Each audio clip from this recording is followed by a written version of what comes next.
Now, come on, folks. You can call these people terrorists in the Kashmir, but the real problem we all know is, and no one wants to say it, is that India has refused to hold an honest plebiscite, as they were required to do by the United Nations, for the last 40 years.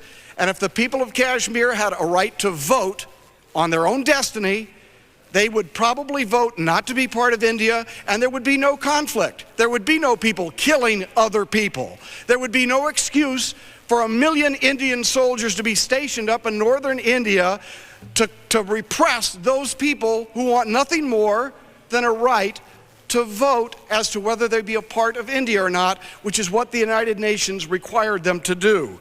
India has been condemned by Amnesty International, by Asia Watch, by honest people who are looking and trying to support human rights around the world. They've been condemned over and over and over again. The examples Mr. Burton gives are only a few examples.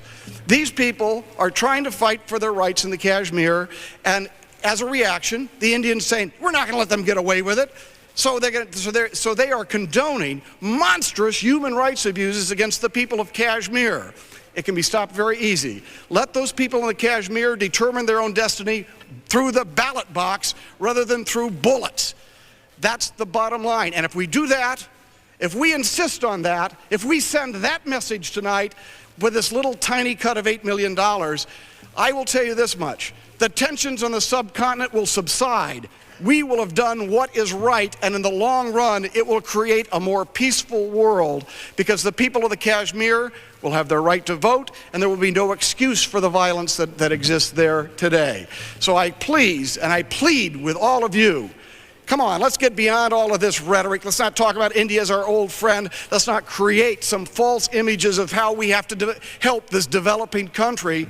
Let's get down to the facts.